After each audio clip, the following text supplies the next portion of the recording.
My name is Vivian Rousseau. I'm 27, and though my roots trace back to a quieter, more predictable town upriver in Louisiana, New Orleans, is the city that truly holds my soul.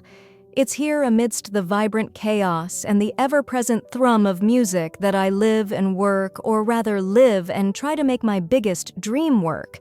And if there's one place that encapsulates the heart of it all for me, it's a sun-drenched, slightly battered corner in the Marigny on a Tuesday afternoon, especially when the music takes flight.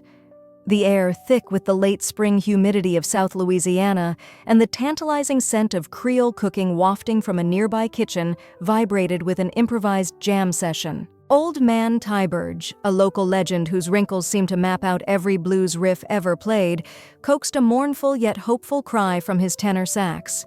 Beside him, a young guitarist I only knew as strings wove intricate bluesy melodies around Tyberge's notes. And me, I was lost in it, my fingers dancing across the chipped ivory keys of a weathered upright piano permanently stationed on the covered patio of the Gilded Mug, a coffee shop that doubled as an unofficial sanctuary for local musicians. My eyes were closed, a small unconscious smile playing on my lips as I added my own chords to the spontaneous symphony. This was it. This raw, shared joy, this unspoken language of notes and rhythm. This was the magic I wanted to capture, to build upon, to offer back to the city that had given me so much. The Gilded Mug, with its mismatched furniture, local art-covered walls, and the constant aroma of dark roast and chicory, was more than just a coffee shop. It was the unofficial headquarters for my burgeoning dream, the Bayou Tune Hub. A place where music could be taught, shared, and created by anyone regardless of their means. A community space right here in the heart of the Marigny, dedicated to the next generation of New Orleans sound. Most days, the dream felt vibrant and attainable. Today, it felt particularly close.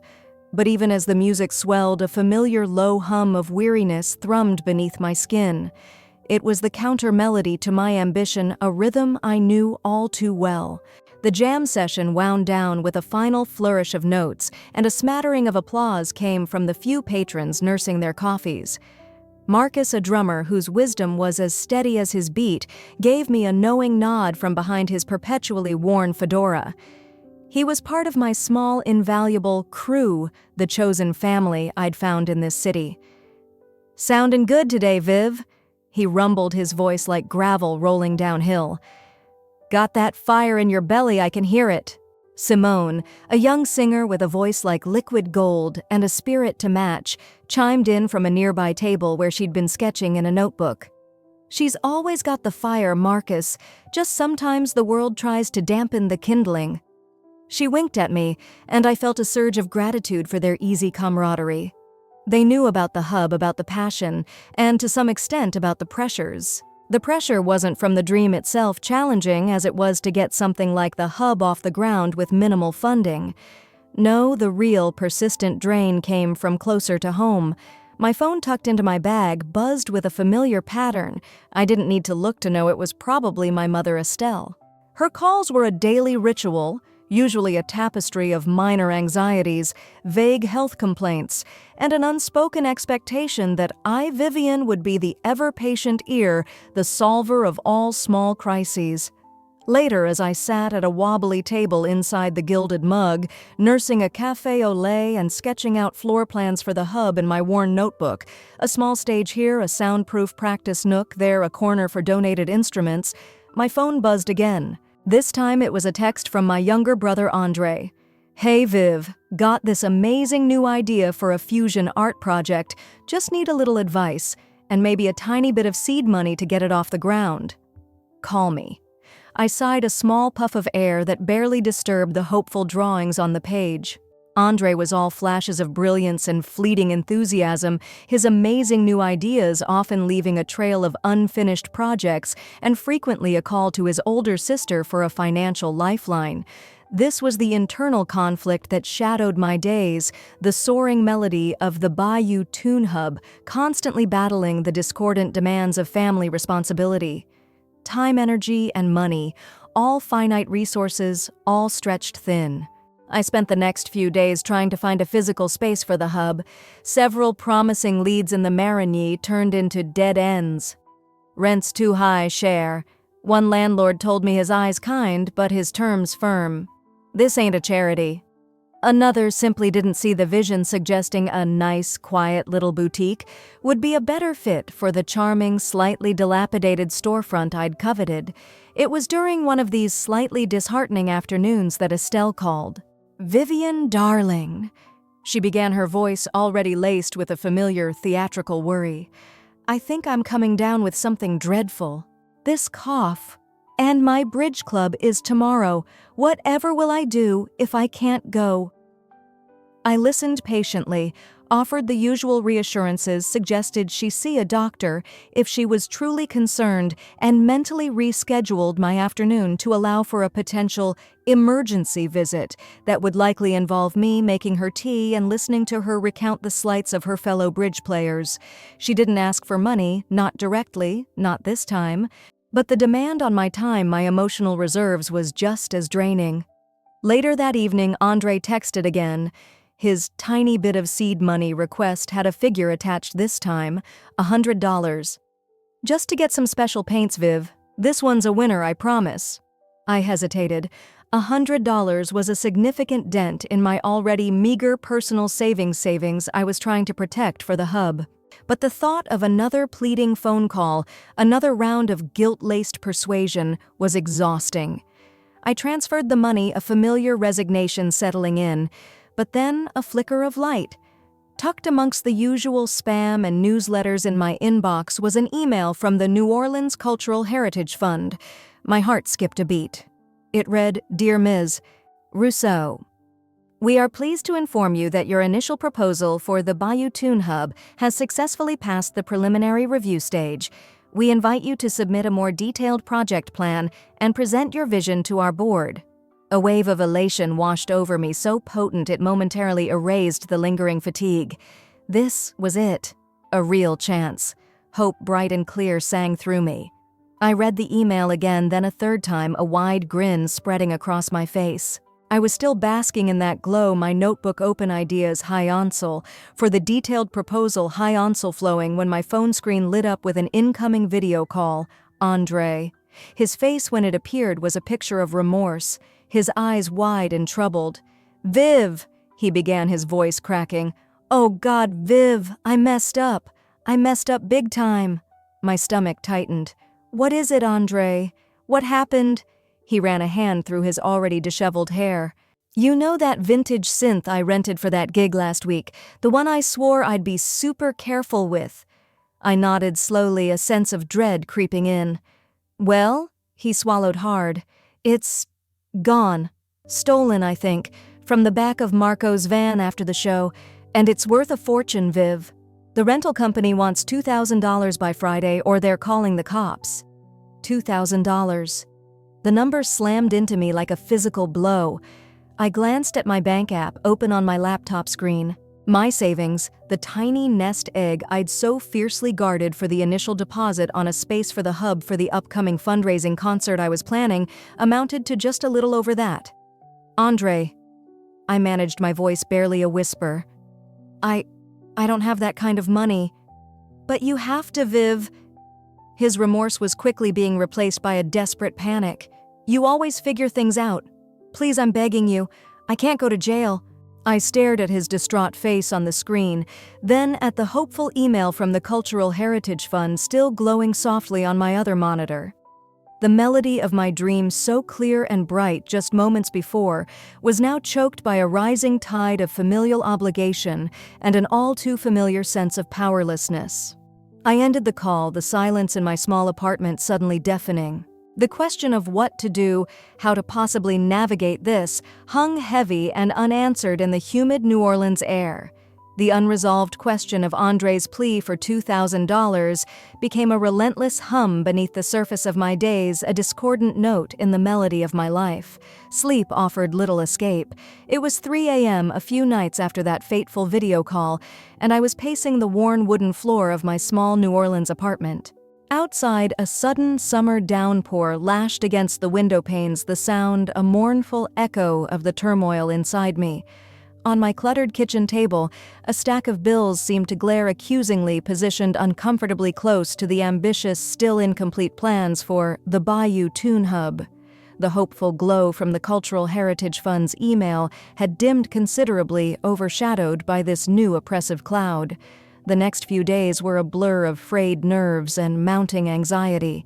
The deadline for the detailed grant proposal loomed, as did the self-imposed date for the initial fundraising concert I'd envisioned as the hub's grand debut to the community. Every time I tried to focus on the proposal to channel that initial spark of inspiration, Andre's desperate face, or my mother's anticipated anxieties would intrude. My usually resilient optimism was being severely tested. Estelle, my mother, didn't disappoint in her role. Her daily calls, once merely a source of minor irritation, now carried an undercurrent of pointed concern. "Vivian, darling."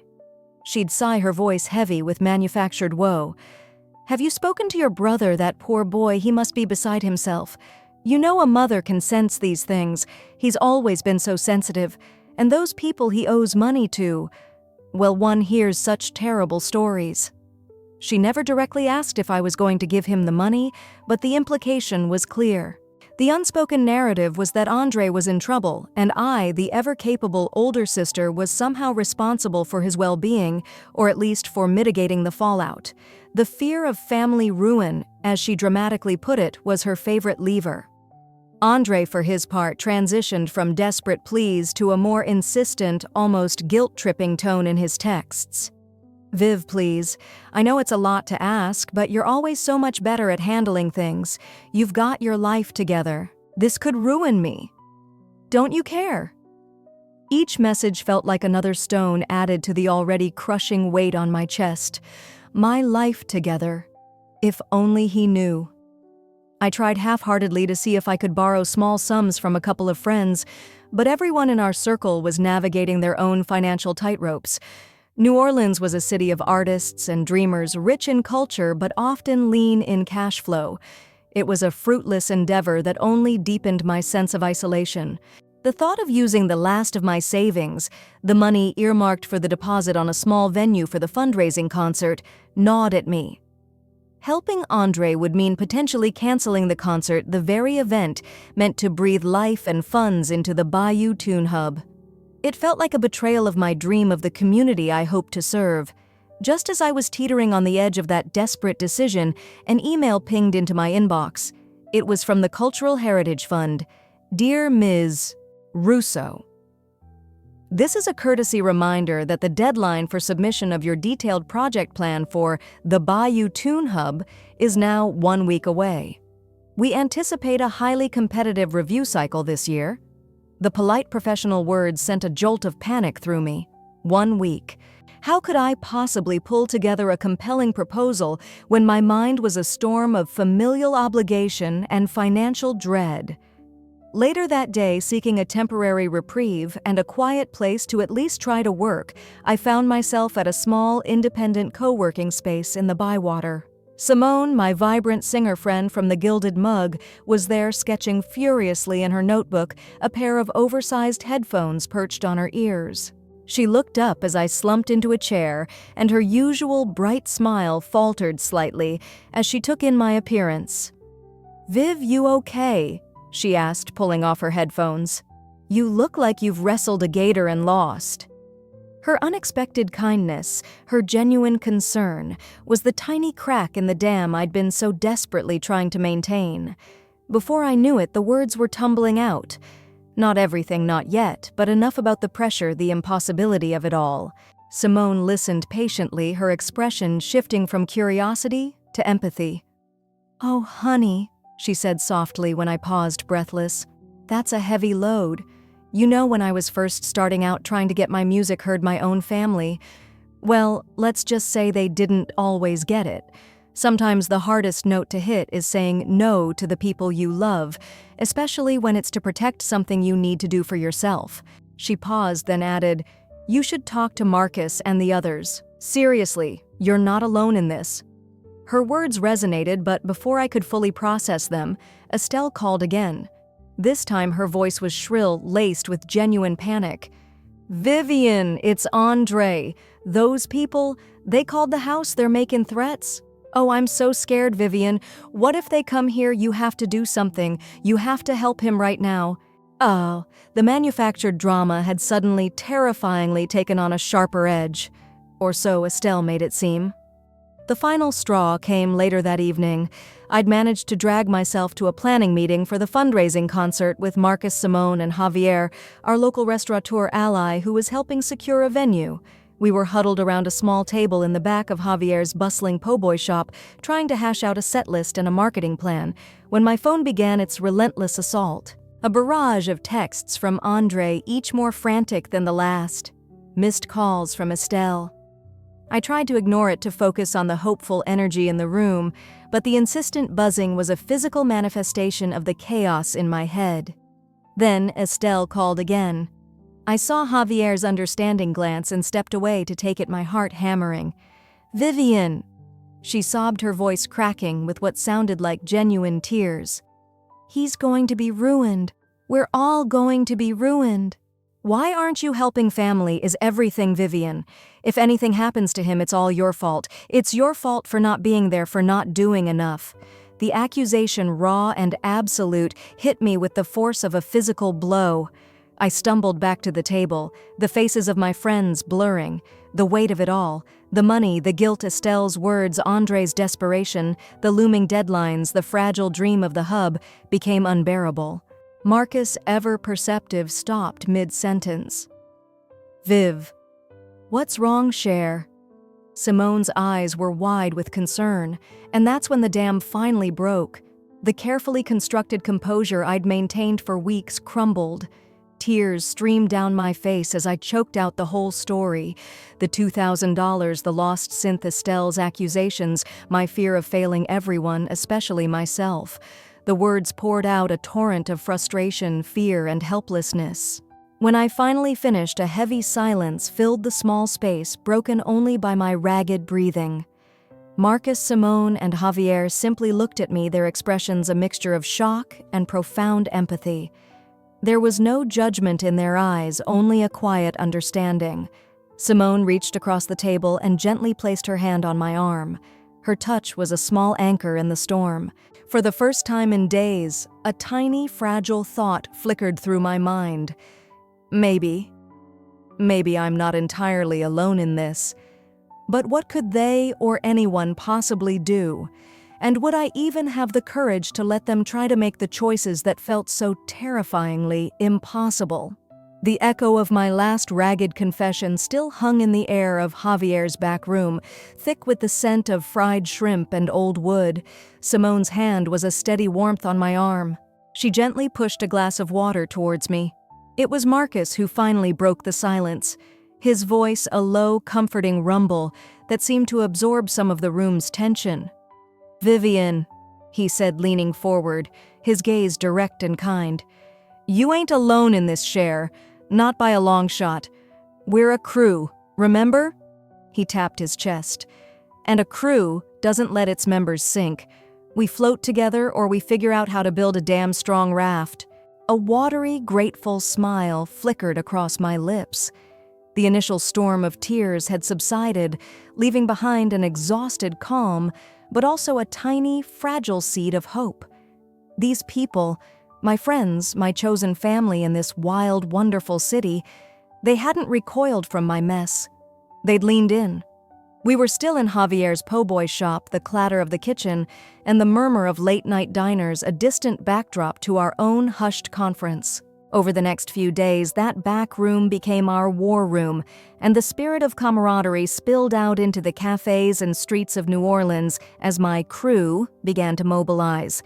Krewe, a freelance graphic designer with a flair for vibrant, eye-catching work and a heart as big as her portfolio had been at that meeting too quietly observing. Now her energy was palpable. Estelle and Andre continued their remote assault, of course. Texts from Andre pinged with increasingly frantic pleas. Estelle's calls were still tinged with anxiety and subtle blame. But something had shifted within me.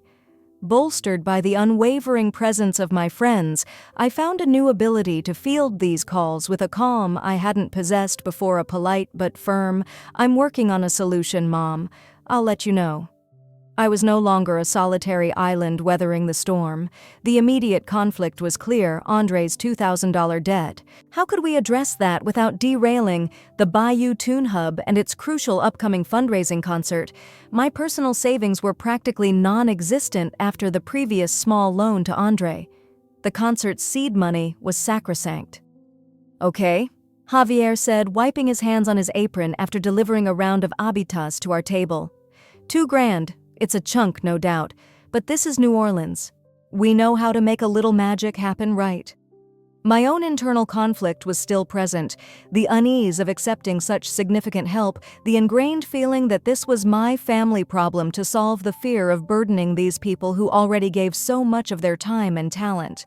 But their determination was infectious. It was Marcus who came up with the first practical idea. "Look," he said, "the big fundraiser for the hub is still a couple of weeks out. What if we do a little something sooner? A pop-up performance. French Quarter next Saturday afternoon. Pass the hat.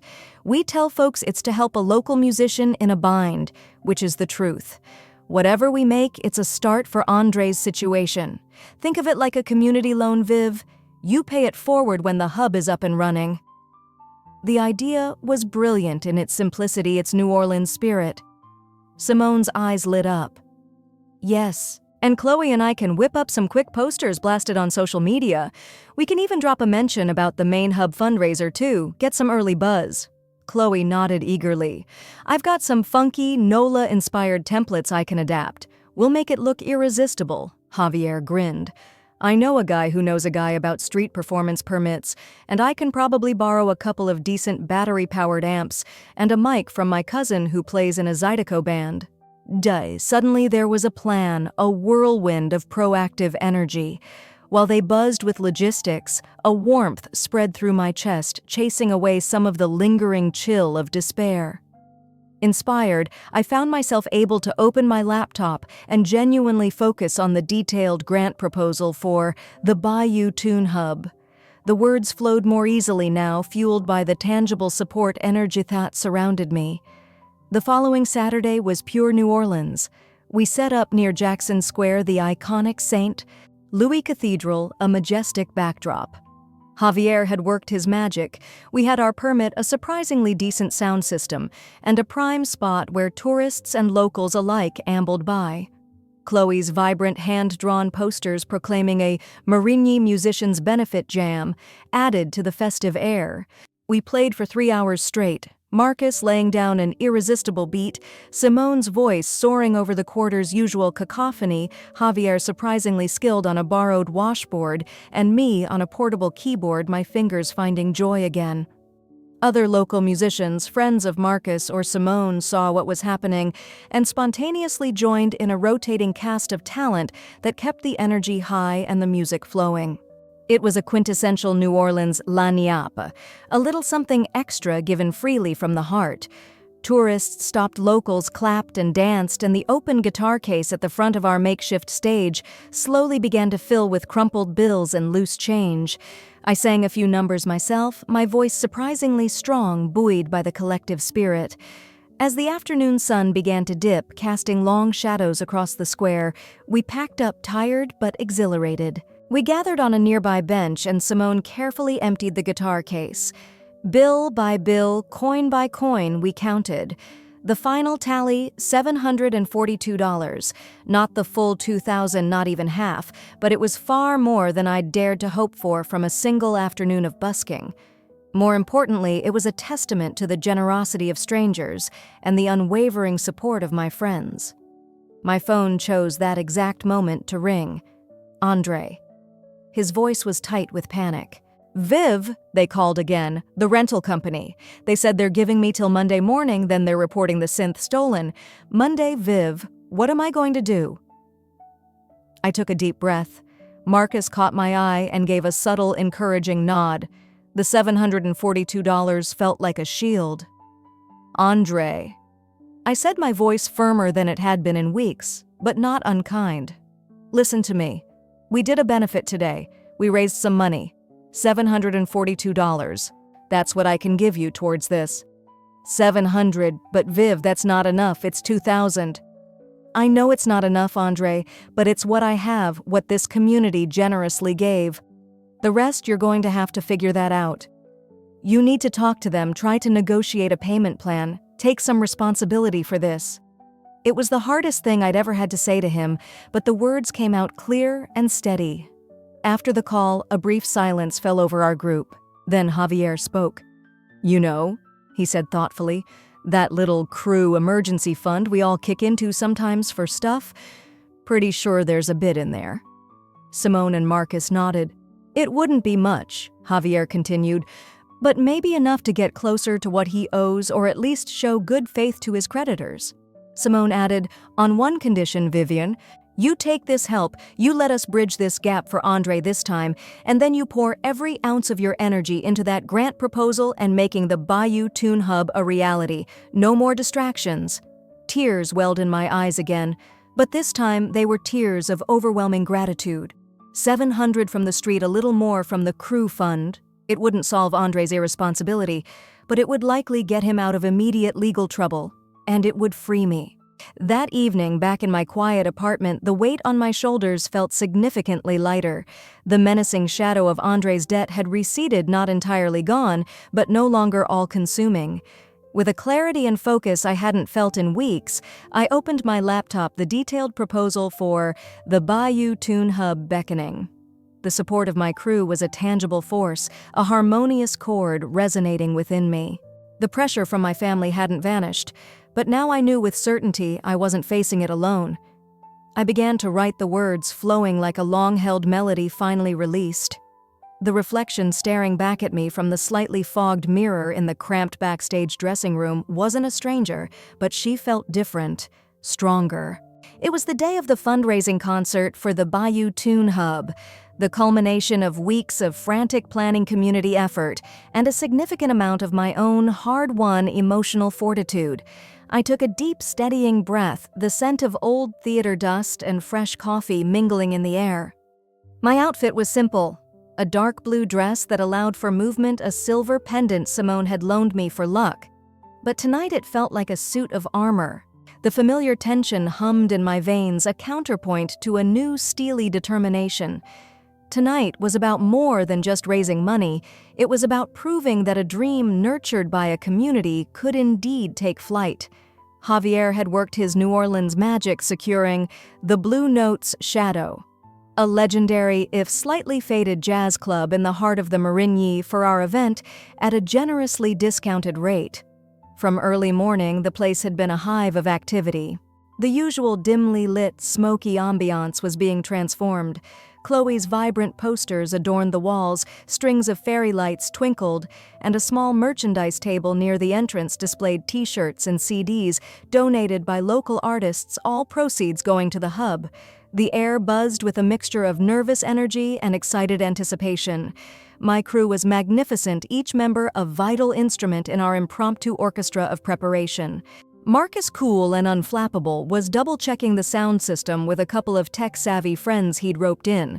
Simone, a whirlwind of positive energy, was coordinating volunteers and liaising with the handful of local musicians who had generously offered to perform short sets. Javier was charming the club owner and ensuring the bar was stocked, while Chloe darted around a camera in hand, documenting everything for our nascent social media presence. And me, I was everywhere, a blur of motion, confirming set times, troubleshooting minor logistical snags, offering words of encouragement, and trying to ignore the persistent knot in my own stomach. The pressure was immense. This concert needed to be a success not just for the hub's immediate financial needs, but to show New Orleans and perhaps even myself that this dream was viable. The morning, however, wasn't without its share of New Orleans-style drama. The main speakers we'd rented started emitting a horrendous crackle during the sound check. Panic flared briefly, but Marcus, with his decades of experience playing in every conceivable venue, simply sighed, pulled out a roll of duct tape and a multi-tool, and with his friends dove into the guts of the system. "Old ghost in the machine share," he'd grunted. "We'll chase him out." An hour later, by some miracle of wire wiggling and percussive maintenance, the speakers sang clear. My phone buzzed. A text from Andre heard about tonight. Break a leg, I guess. I'm doing okay, BTW. The tone was still distant, but it was a step up from his earlier desperation. A few minutes later, Estelle called. A brief, perfunctory inquiry about the concert, quickly followed by a detailed account of her neighbor's prize-winning rose bushes. She made no mention of attending. A familiar pang of disappointment pricked at me, but I pushed it away. Tonight was bigger than that. "That's nice, Mom," I said, my voice even.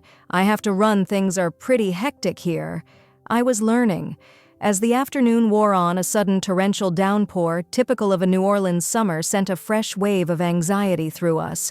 The old club's roof, it turned out, had a few minor leaks, one strategically positioned directly over a corner of the small stage. Simone and Javier were a blur of buckets and tarps, their laughter echoing through the club as they tackled the mini-crisis, their good humor infectious. "Just a little extra ambiance, Viv," Javier had called out. "The spirits are blessing us with holy water." Despite the stress, or perhaps because of it, I felt a strange sense of calm settling over me as evening approached. I saw the effort, the love, the sheer stubborn belief everyone was pouring into this. I wasn't just Vivian Rousseau, the girl with a dream. I was part of this incredible, resilient crew.